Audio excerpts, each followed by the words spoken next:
Haley, welcome to Food Integrity Now.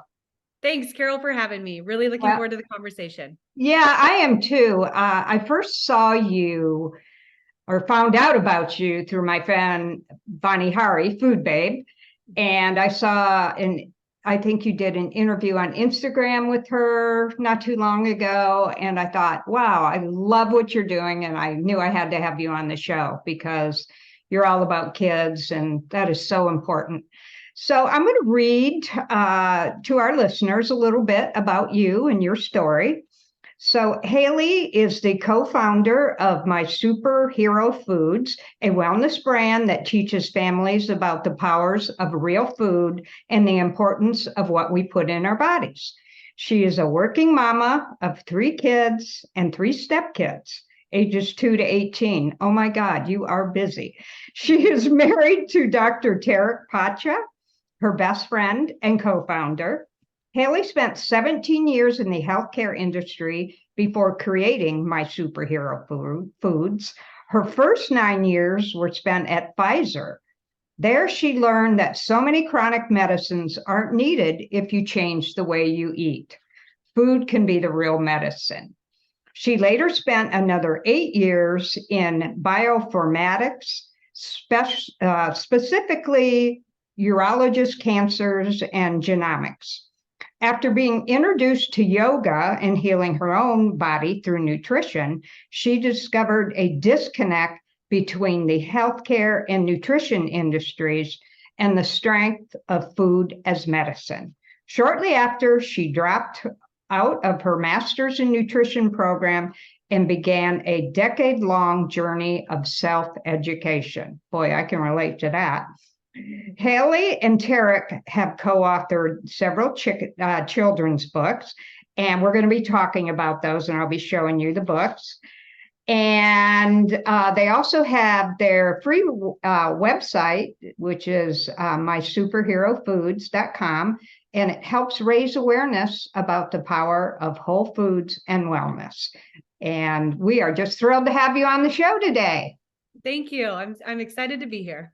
Well, one of my first questions is that comes to mind is tell me about working with Pfizer and in the medical field and how you transitioned out of that and why. Sure. Yeah. So I was young. I actually graduated with a degree in finance and international business. And it was an old professor. And let me just say, prior to that, I grew up on the standard American diet. So I was eating Pop Tarts for breakfast, hamburger helper for dinner, Lunchables for my lunch, and didn't even understand the connection between food and how you feel until way later down the road. But I started my career at Pfizer. It was a professor who said, have you thought about pharmaceutical sales? And I hadn't. I kind of, talked around and turned out it was a good job, well-paying job, which was kind of like one of my goals at 21. And at the time, Pfizer, some people had said it's harder to get into Pfizer than it was to get into Harvard. And so I always like a good challenge. And I'm like, I'm going to interview. So it was a long, tedious interview. And I ended up accepting a position and I relocated down to Findlay, Ohio. And I worked the next 9 years at Pfizer. And at first, I'll be honest, I was, really kind of drinking the Kool-Aid. I thought, pills are amazing. Medicine is amazing. If you have any sort of like health ailment, you should just take a pill and it fixes everything. And I believe that for really, for a good amount of my time at Pfizer. And I was very proud to work there and just thought we were just, creating this life-saving medicine. And I was a part of that. And it wasn't until I had found yoga, and I'll always, be so grateful to a girlfriend who introduced me to yoga. And at this time, I had taken a couple promotions at Pfizer and moved up to Ann Arbor, Michigan. And I'm so grateful for the community up here. It's very holistic, healthy community, lots of yoga studios. And she said, you have to try yoga. And so I did. I got into hot yoga and I really, really liked it. And that is where I started to make that connection of what I eat, what I put in my body, what I don't put in my body, like has a direct impact with the practice, how I feel, how I function, how I operate. And for me, it was like that light bulb really turned on. And then at that point, I started to like dive into nutrition and the power of medicine. Our food is medicine. And then all the while kind of having this conundrum of like, oh my gosh, I don't believe what I'm doing anymore. And just my eyes were opened as to the fact that, researchers, pharma, they make some great acute, medicines for acute care or trauma care. But they also, and I was selling these chronic medicines where if the people simply changed their lifestyle, and by that I mean cleaned up their diet, stopped eating the ultra processed foods, get outside, moved, prioritize their sleep, they probably wouldn't need to be on like 90% of those medicines. And for me, that was really, really where the shift started. And, shortly after, I just realized like I don't believe in all of these band-aid medicines. And in fact, I couldn't be, I couldn't believe the exact, I believe the exact opposite.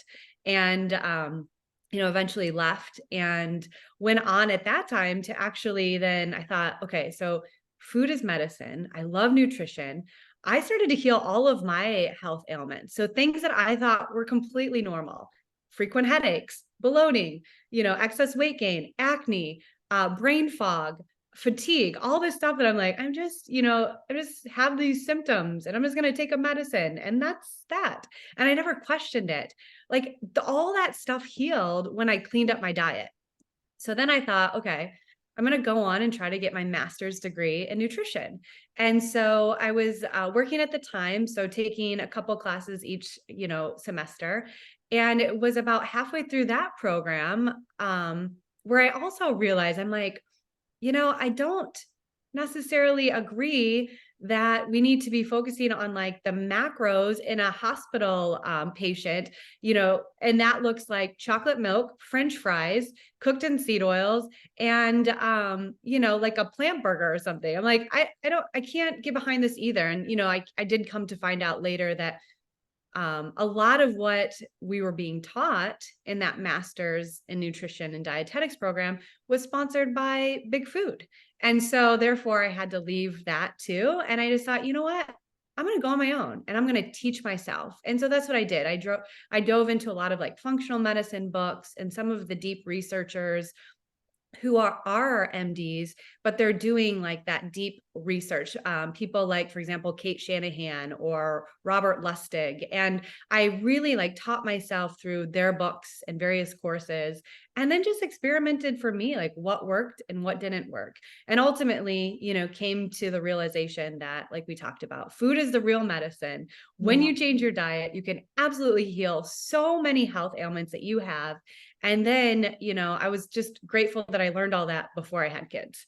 Wow, that's wonderful. Well, I have a little bit of a similar story. I sort of worked for Pfizer.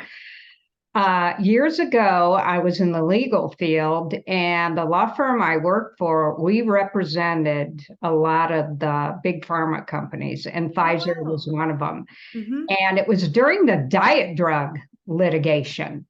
And so I was the person that was writing out the checks for millions of dollars for settlements to Pfizer and other pharmaceutical companies. And I remember because I had drank the Kool-Aid somewhat. And I thought, boy, these poor pharmaceutical companies are, they have to pay out all this money. And then I was in that field 23 years, and I went back to school and became a life coach and loved it, and then started learning about nutrition. And I thought, whoa, I can't do what I do here. This is out of integrity. So I left that field and started teaching myself on my own, very similar. I did go back to school and got a degree in holistic nutrition and stuff, but we have very similar backgrounds, and it has brought us to this point. And I know you work a lot with educating parents because you have kids and you're right there. I have grandkids, but you're in it right now. So, let's start out with just a basic question. How do you get your children to want to eat healthy and really get them to feel like it's important? How do you do that?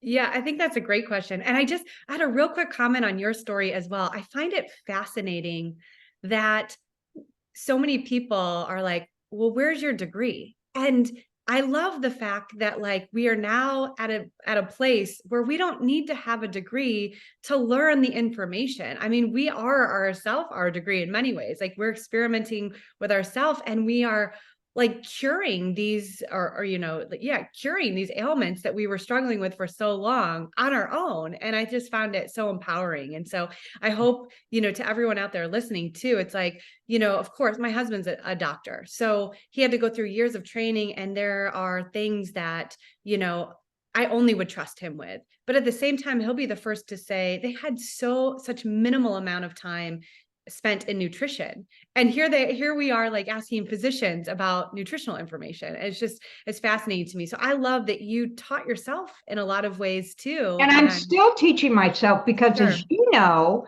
it changes. Mhm. And I mean, I didn't know about seed oils until a year or so ago. I mean, I suspected and I didn't do much of them, but the real data has come forth, not that long ago. So we have to stay up on all this. Yep, I totally agree.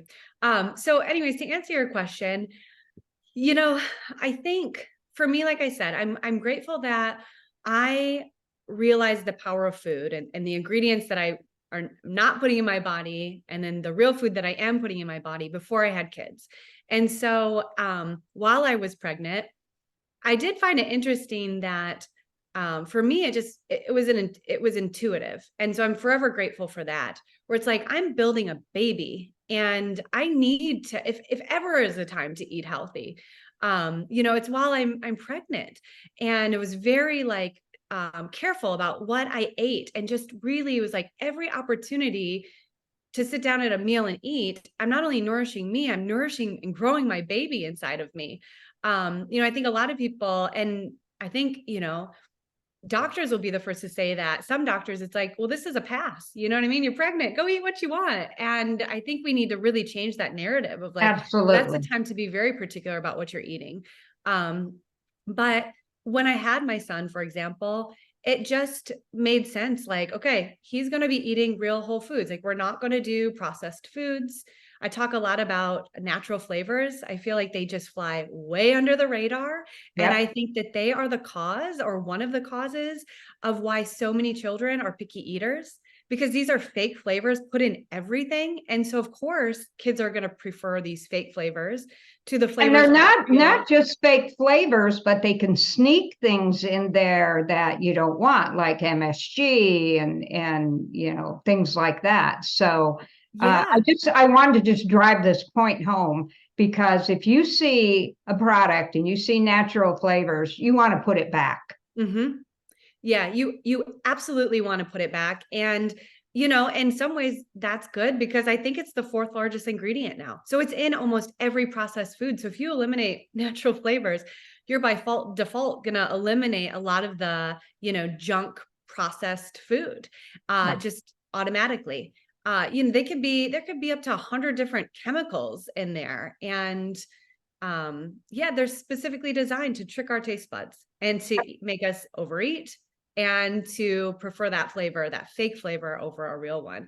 Yeah. So I'm grateful that I just knew it kind of instinctively. I'm like, that's not going in my kids' bodies. And I just focused on real whole foods. And I think the trick was that's all we brought into the house. So we didn't have the chips and the cookies and all that for the kids to be curious about, or for the kids to see us eating. And so they just, kind of grew up on that, especially my son, my first. I think the first is always the easiest. And then then I had my daughter 2.5 years later, and kind of the same thing. And so at this point, that was with my first marriage. So I did get a divorce, and I'm currently remarried. And it's my husband, Tarek, my current husband, who, after he got to know me and my kids, he was just like, wow, like, why, how are your kids eating like salmon and broccoli and asparagus and fruit? And, they're not like munching on Doritos. And I was just like, well, that's all I bring into the house. But then also, and I didn't realize I did it. I loved his question because it just caused me to kind of reflect on, like, what am I doing? And I was just teaching the kids from a young age that real whole foods nourish our bodies and they give us powers. And so, for example, my son like loved to play, he's 4 and he loved to play tag and loved to be like the fastest one out there. And so I'd say, all right, we're going to eat like our grass-fed meat tonight, and we're going to eat, our yogurt, or full fat plain yogurt. And that's what's going to make you like run super fast on the playground. And he just kind of grew up understanding that. And same with my daughter. It's like, if you want to jump the highest, we got to make sure you get some avocados in on your plate. And so it got to a point where they're just like, Mama, can we have some avocados with dinner? I'm going to jump on the trampoline tomorrow and I want to jump really high. And That's awesome. so I just basically like linked the foods to the powers. And I think the underlying point here is that kids are way smarter than we give them credit for. And just having these real conversations starting at a really young age, they do understand it. They absolutely do understand that. Okay, so you started them out just on eating whole foods. What do you say to the parents who all of a sudden are realizing, oh my gosh, I've got to change my diet and I really want to change my children's diet? Can you give us some advice on how do you do that? What's the best place to start? Yeah, I think it is tricky because like we talked about, all these foods have natural flavors, they have seed oils. These are foods they're addictive and they're designed to be addictive. And so to just all of a sudden say, if a kid's been having that for years, to say you're not getting your chips anymore, that could be really, really tough. And especially when maybe they have such a limited diet and you count on chips as some of the calories to fill a meal. But you have to start somewhere. And I'm like an all or nothing, like a kind of a cold turkey approach person. But I think that you could do it in any way. And whether it's gradual or whether it's just all of a sudden, they're just not going to eat these foods. I think it starts with what you bring into your house. And Yeah. so for us, that is, it's real whole one ingredient foods. And if the kids want a snack, they know they can go to the fridge or the kitchen and they can get some fresh fruit to snack on. My kids will just like grab a carrot stick right out of the fridge and just start munching on it. They can have plain full fat yogurt and raw honey or berries, or we'll like home make granola and they can snack on that, or olives or cheese, or, if they're hungry enough and the other stuff isn't in the house, eventually they are going to reach for that. And I think there's probably going to be that period where you're transitioning where it's really hard, but it's just kind of sticking to that plan and then you get through it. And eventually your kids just realize, okay, I'm not getting that stuff in the house anymore and I'm hungry. So I have to eat the food that mom's preparing or the snacks that we do have in the house. I really think, people are like, where do I start? I think it can be really that simple as starting right there and just protecting what you bring into the house. Yeah. And then, that means you're going to be cooking a little bit differently. You're going to be packing lunches a little bit differently. For a lunch, it's usually some veggies, some fruit. My son had a leftover hamburger. My girls had like roasted chickpeas, cheese, raw cheese, and they had like a little honey bar, like a Honey Mama's little square. And that was their lunch. And that's just because we don't have the chips and the popcorn and the cookies and all that stuff to grab and pack in it. And I mean, they're hungry. Are your children, are they homeschooled or do they go to mainstream school? They go, they're in a private school. They're in a private school. Okay. Do they have school lunches there? They do. They don't have a school lunch program, so you can only pack your lunch. Oh, okay. Okay. That's so much better because, I'm the president of the board of Moms Across America, and we tested school lunches and it was just abysmal. Dr. Michelle Perro, who wrote What's Making Our Children Sick, excellent book. she made the comment that the way things are right now, we need to ban school lunches because they're toxic. And we know that. And so I think that, packing their lunch if they go to mainstream school is an absolute must.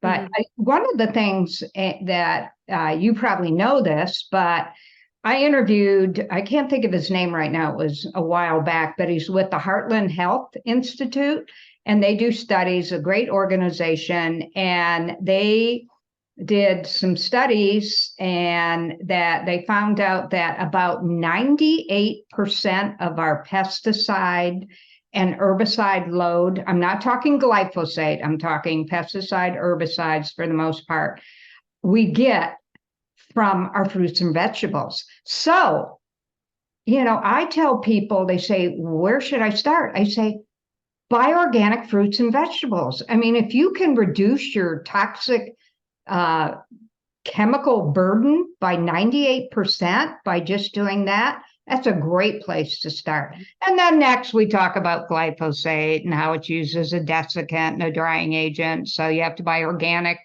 wheat products and stuff. But so I just wondered if that, with the vegetables, if that was something that you would recommend also.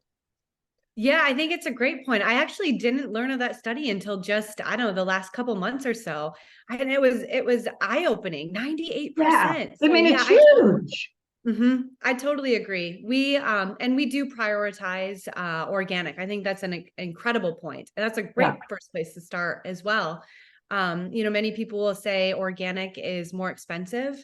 But we found that there's an Aldi close to our house. Aldi. Now, I don't know if they have the appeal, if they're doing the appeal coding or not yet. So That's a whole this nother may topic. change. I know, what a bummer. But as of now, I mean, Aldi has excellent prices on organic fruits. We have a local farmer that we do our CSA from. I think it's also important to mention that sometimes I think local is the best. I mean, if we can support our local farmers, that's incredible. And then we're getting the freshest version of the produce. Our farmer friends are not actually certified organic, but it's because they chose not to pay the extra for the organic. But they're 100% practicing organic farming, regenerative farming. They have an incredible farm.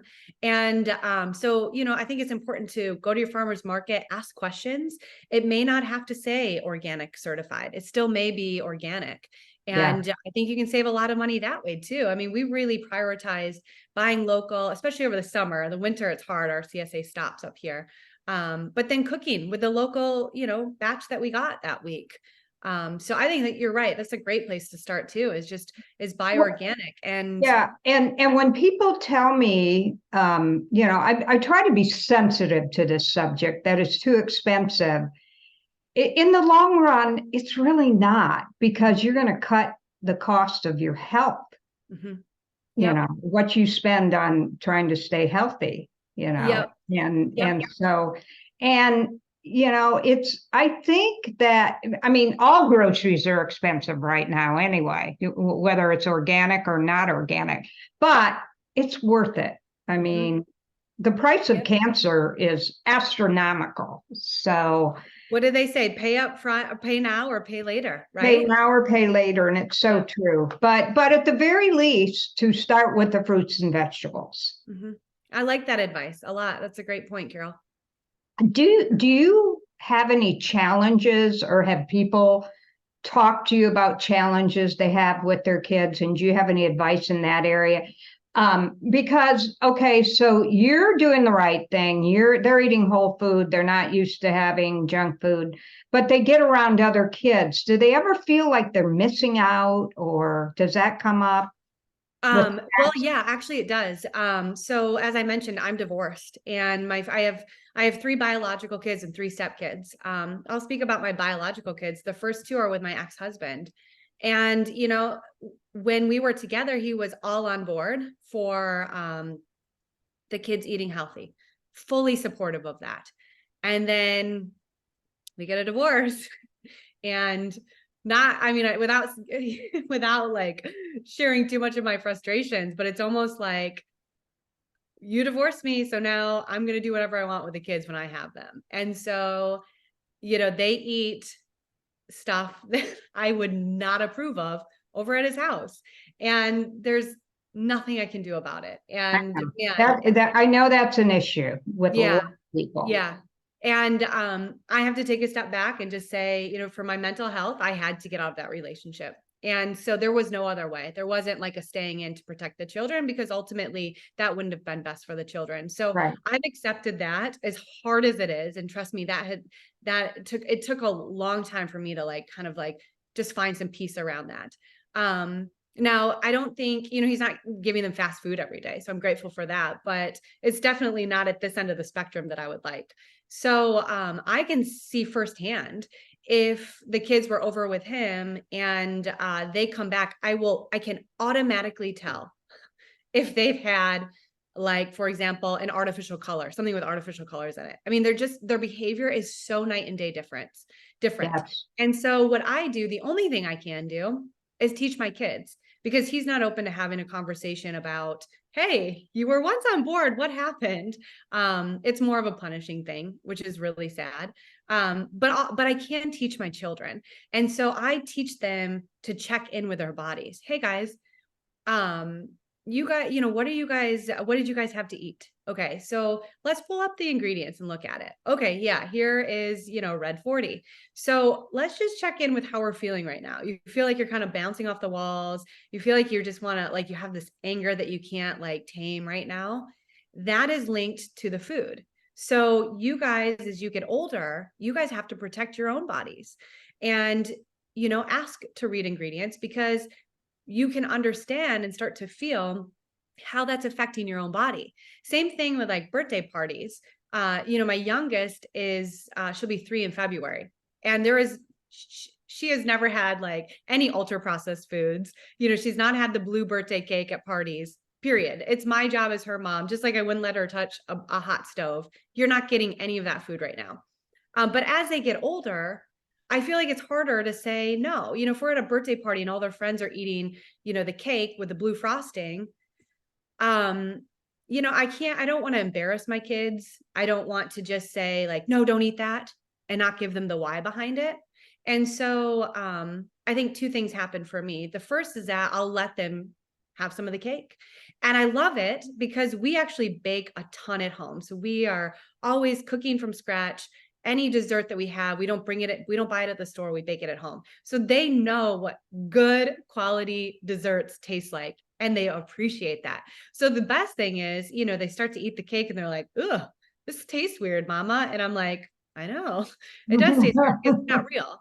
And then the second thing that happens is, even if they do have some of it, again, it's another teaching opportunity of like, okay, guys, like your belly hurts now, and then you just ate this cake. So I think it's probably the color and the frosting, and it might be this in the frosting or that in the frosting, that is making your belly hurt. So for example, we were at a Halloween party recently, my daughter and I, one of her little friends, they had cupcakes with like some green frosting on the top. And I just saw my daughter, she took a cupcake, but then she took the frosting off of it and just ate the cupcake. And she's like, I didn't want the frosting. I think it hurts my belly when I eat it. And she learned on her own. So I Yeah. feel like that's been my strategy, is like, our kids, again, are smarter than what we give them credit for. And let's just start to point this stuff out. The little things of like, where did our food come from? Like these strawberries we're eating, they came from the strawberry bush. We went to our local farm, we picked the strawberries off. For the people that believe in God, which we do in our family, it's like God created this for us. Okay, now let's look at, for example, the cookies that are at the store, and let's look at these ingredients. And there's like 50 ingredients in those cookies that are in the plastic containers when you walk into the stores. And we're like, where did this ingredient come from? A factory. Where did this ingredient come from? A factory. So are these really real ingredients? And then you just start to like really just subtly teach them and change their perspective about food, so that hopefully you then empower them when they're on their own to think about it that way as well. That's great advice. And, I work with a lot of people, and some of them have children and are divorced and have a very similar situation. And I love what you said. I mean, you can't really just, well, you could, but it wouldn't work very well. You'd probably have a rebellion if you say you absolutely can't do this. kids are smart. They're going to want to do it if you say you absolutely can't do this. So rather than doing that, you educate them and they get to make their own choice. And I believe what you're doing is you've set a foundation for them and you've planted that seed. So even if they do eat a bunch of junk food, they're not going to feel as good. I mean, I don't know about you, but if I go somewhere and once in a while I eat something like a piece of cake or something that is not very good, I mean, nutrition wise, I feel it. And my body says, what are you doing? So I think just setting that foundation and being the example is just the way you have to do it. And you can't be so rigid that they can never have it because they're going to rebel.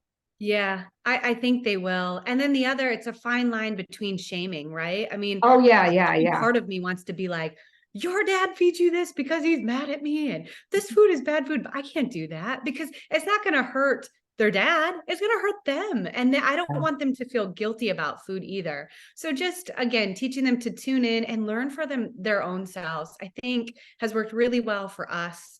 And I think it could work well for a lot of kids too. It's all about balance too. Yeah. Too. I think that I've been accused of being too rigid with my food because I've been doing food integrity now for 15 years. I've done like 350 interviews with, really great experts.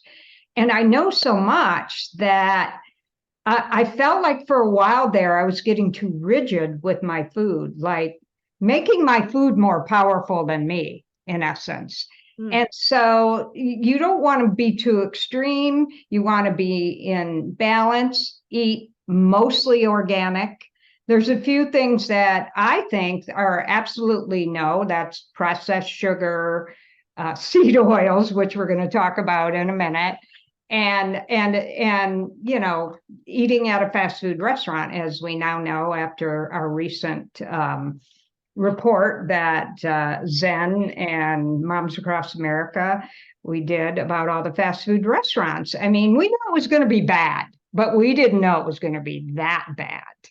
Those results were so eye-opening. I mean, you guys did some really great work, and I think you raised a lot of awareness through that big study. I mean, that was our plan. Now the next step is to get those companies to change some of those things, because we, like we want to transform the food system.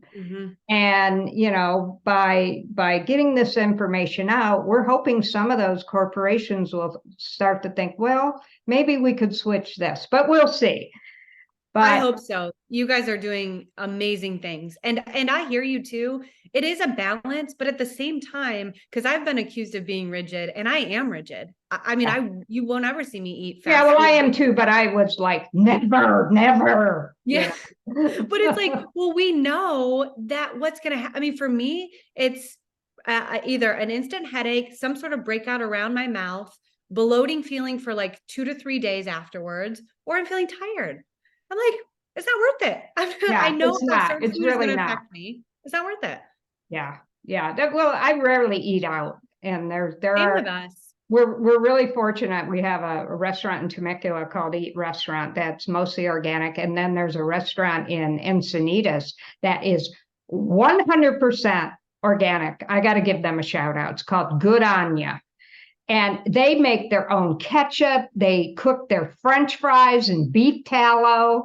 I mean, not that French fries are a health food, but if you want French fries. Hey, listen, we eat French fries in tallow a lot. That's incredible. See, that's really great. Yeah. So there are those companies that are doing the right thing. So I want to talk about some of your books. Okay. So I've got them here. So I'm going to show this to everyone. My Superhero Foods. Tell us about this book. So that was our first book. And like I said, it kind of stemmed from that conversation where my husband is just like, what are you doing differently? Why are your kids eating all this good food and they're asking for it and they're, requesting it and not fighting you back on it? And I was just like, well, I make it about the power, and they're going to grow stronger, and they're going to be smarter when they eat this food, and they're going to be faster. And be good at soccer and all the stuff. I just link the food back to a power. And we were just kind of like, we should write a book on this. And so that's kind of how it started. And I mean, we still have like the pictures where I was like, I can illustrate it, which I couldn't. But we still have like the original text and the pictures, and we've since come a long ways. I have to give a shout out to Otterpine. So we're indie authors, and they've helped us publish our book, and they got me back on social media. I had been off for a long, long time and got back on to kind of start the brand and our website. They helped us with that. So Otterpine's great if you're an indie author and you're looking for some help. And yeah, that was our first book. And it's just, we went through and, a lot of the superfoods, we just walked you through a day in the life. Those are aliases of my kids, of my first two kids, actually. And we just kind of walked you through a day in the life. We tried to keep it like outdoors a lot, just fun little like details that the kids would notice. And these kids are just, they're eating superhero foods, real foods, and sometimes they're cooking their own food. And then you're just like learning about the powers that you get through each of those foods. And the great thing is that we get so much feedback from adults, and they're like, we learned so much about this book too. So we try to keep that's awesome. level, but rhyming and fun. I love it. I got to plug you on this, folks. If you have children or if you have grandkids, I'm going to put a link on the show page. What a great gift to give to your kids, because they can read that, or if they can't read yet, they're going to relate to these books. So this is awesome. I love resources. Okay, so let's go to the next one. My superhero sleep. Tell us about this one. Yeah, I think that one might be my favorite. So that's the second book that we wrote, and we just thought, okay, we're a wellness company. Obviously, the food that we choose is incredibly important, but there's pillars. And another big pillar is quality sleep. And I found that this is another one where I'm a bit rigid on, where it's like, I really protect my kids' bedtimes, and it makes all the difference, I feel like, in how they show up the next day and their mood and their focus and everything. So just as important as food, I think, is sleep. And so in this book, again, we just kind of walk you through a day, and same characters, and they just set you up for what you could do starting in the morning to getting your morning sunlight, getting outside in nature, all the way throughout the day of how can you get your best sleep. And there's so many like tips and tricks. And, if you have a nightlight, it needs to be this color, and you should have your temperature of your room this color, and, take a warm bath, and that'll help you sleep, all that good stuff. So again, a lot of people learn from that. I love this page. It says a good nap will give you a boost through the day, but as you get older, naps may fade away. Maybe not. Sometimes a little power nap is great, but, and then this page says, tune into your body and see how you feel. If you don't need a nap, quiet time is ideal. Yes. So that's just great advice. And I think, again, to have kids read this and see this, I think it just can be a powerful tool to help them understand the importance of sleep. Because as you and I know, I mean, how good do you feel when you have a bad night's sleep? It changes your reality, your perspective on the world, everything, Yeah. So yeah, I couldn't agree more. I mean, sleep is so powerful, and teaching that again to kids at a young age, it's like I'll speak for myself. It wasn't until my 30s, my late 20s, early 30s, and then into my early 40s where I'm like really learning this information. Why are we waiting that long? Like, why don't we teach our kids when they're young so that they can have this information growing up? And to equate good sleep to powers is a really like an easy connection for kids. So for example, my daughter came home from school yesterday. I picked her up and she had an earache. So, we did the garlic drops, and, it's in the evening, and she's like, Mama, I need to get to bed. I need my body to heal. So I need a lot of sleep tonight. And I was like, yeah, girlfriend, you do. And she knows, like, she's not feeling good. She needs to heal. And one of the best ways that she could do that is get extra sleep. And it's just because that was instilled in her of like, when we're sleeping, that's when our body grows stronger and repairs, and our brain gets stronger and all that stuff. And, kids can make that connection if we teach them it. Yeah. Okay. The next book is Sunny Side Up, a 28-day breakfast meal plan for busy families. I love this. Thank you. Tell us about this book. Yeah, so we talk about how I think one of the keys is cooking as many meals as you can at home. That way you control the ingredients, and you know what's going into the food. You can prepare the most nutrient dense meal. And so sometimes a breakfast is a great place to start because it is easy and it can be simple and quick. And so in that guide, what we do is it's like a month-long guide. So we give you a grocery list of your staples for the month. We tell you our trusted brands, the ones that don't have all the nasty ingredients in them. And then we break it down each week. And each week you'll have a shopping list for your perishables. And then you'll do a little bit of Sunday prep. And then you have a recipe every single morning, Monday through Friday. And with the exception of the homemade pancakes, those can take like maybe 10 minutes. But everything else, you can get a nutrient dense, nourishing, delicious breakfast on the table in like 5 to 7 minutes every single morning. And we like kind of walk you through it. And This is so, a really valuable tool, especially for, busy parents who, want to make sure they don't have a lot of time, they can prepare ahead of time, and it's all written out for you. Yeah, thank you. That's awesome. Okay, so the next book I really love because I'm talk about this all the time. This is the ultimate guide to avoiding seed oils in your kitchen. And when you start reading labels, you find seed oils in everything, organic chips, it's not just all processed food. It is everywhere. Trail mix, dried cranberries, raisins, it's everywhere. It's everywhere. Yeah. So I'm with you. This is a newer one for me. I learned about seed oils like a couple years ago and eliminated them. The thing I'll share is that I have really fair skin and grew up always with the sunscreen on. I mean, I have pictures of my childhood where it's like, it wasn't even fully rubbed in. I was just like sunscreen all over. And so because I would always burn, and I eliminated, so this is almost three years ago, maybe a little over 3 years ago. I learned of seed oils, learned about the dangers, and I'm like, ugh. I mean, for me, it was the video. Have you seen the video of how the seed oils are made? Yeah. That was it for me. I'm like, that just brought it all home. Like, I'm not eating seed oils anymore. And then I dove into the literature more. My husband started diving in. And so we just decided we're cutting these out completely. And it was while I was pregnant. So it was just like, you read about how then that's passed on to your baby and, in certain ways. And so I was like, no more. And what was fascinating to me is that after about a good year and a half, like I noticed my skin was reacting differently to the sun. And I'm not out sunbathing, but like, I don't like to lather up in sunscreen. I'll wear protective clothing, a hat. But I like to get like my morning sun, or even in the afternoon, like expose my skin for a bit. It's your vitamin D. Exactly. And what I noticed is that, like, for example, we went down to Disneyland and we were out almost all day. Now we were trying to get in the shade as much as we could, but we were out. And I didn't wear sunscreen and I didn't burn. I mean, I had my sun hat on, but I had on like a tank top and I didn't burn it. I'm like, what is going on? And sure enough, there's literature to support that too. But like, this is a different type of fat that is not preferred by our bodies. And in fact, instead of being burned for energy, it gets stored in our cells. And it's causing lots of dysfunctions in people.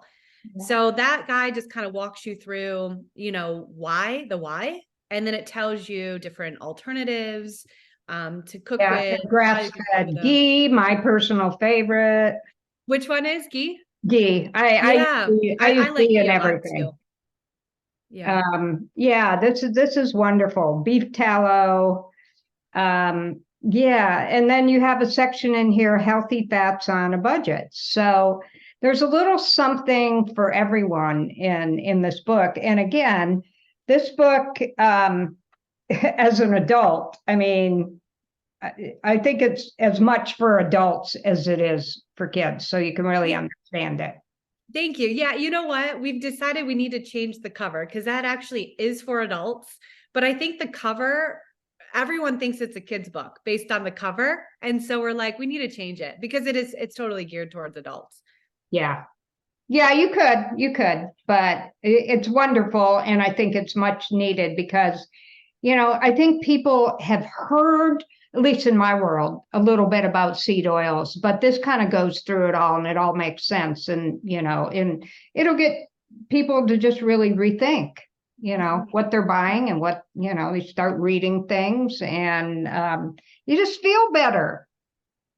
You feel so much better. You really do. It's like, I just noticed a difference in my skin, my energy. You just feel better.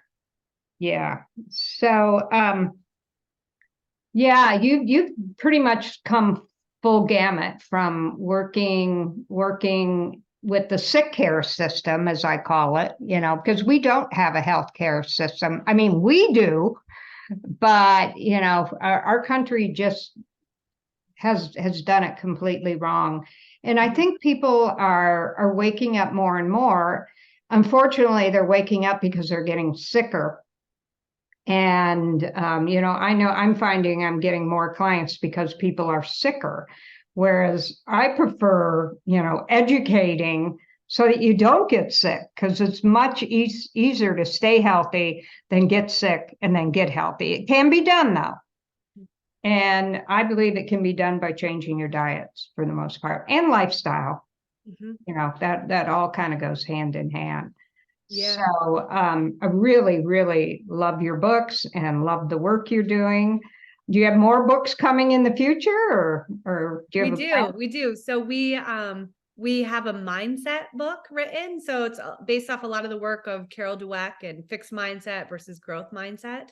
And so that's being illustrated right now. It's expensive to illustrate print books. So it's on the horizon, but probably out like maybe mid next year or something like that. And then we are, Tark and I are working on a course as well of just kind of the basics of like, he brings, I love our duo. So he brings the medical side and he's functionally medicine trained. He's a surgeon. He says some of his healthiest patients are the farmers, because they're eating the real food and they're outside and they're moving. And he did say that it feels like there's more of a movement where, in the past he'd have these conversations where it's like, I'm not going to give you a medicine. I'm not going to give you an antibiotic for your UTI, for example. Yeah. And there'd be a lot of pushback. And now people are like, yeah, thanks. I don't need one. That's awesome. So it's like, he's kind of sensing that too. But anyways, he brings the medical side and then I kind of bring like the practicality and the, parent mama side to it. And so we think that like, we have a lot to offer in terms of just a course for people to really like, okay, where do I start? Because there's so much conflicting, confusing information. And so I know you can always find, somebody to, say the opposite, but you have to really do a deep dive. And unfortunately, that's the world we live in. You can't just, take things at face value. You really need critical thinking these days more than ever.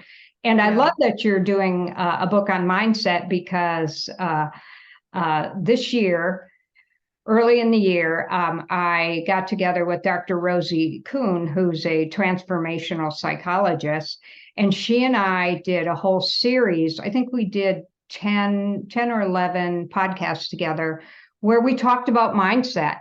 I called it Beyond Food Integrity.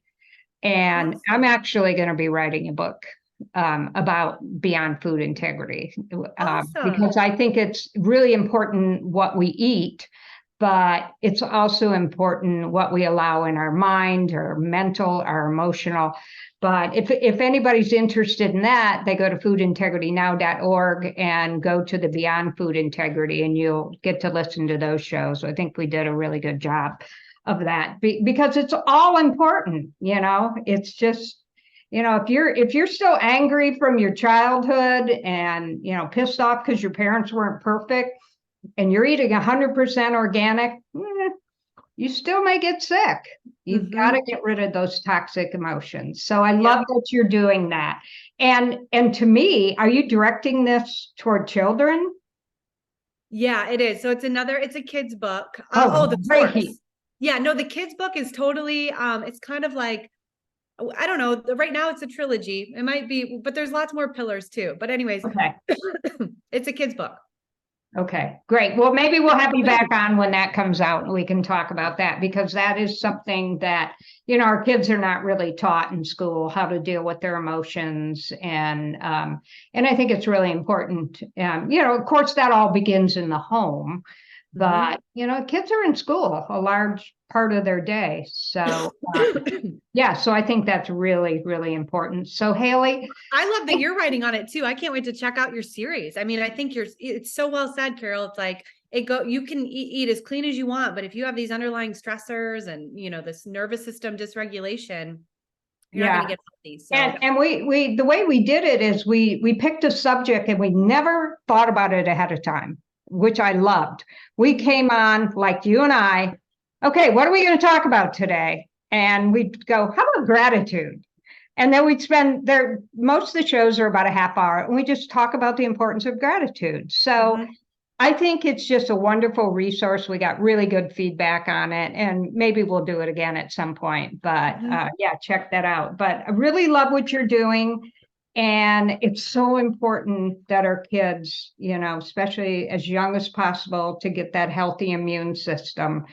And you need to eat organic, folks. I mean, our soil has been depleted and there's regenerative organic farming and it's now becoming more popular and people are getting it, but a lot of us did not have that as a basis for our immune system. So we really need to pay attention to our soil.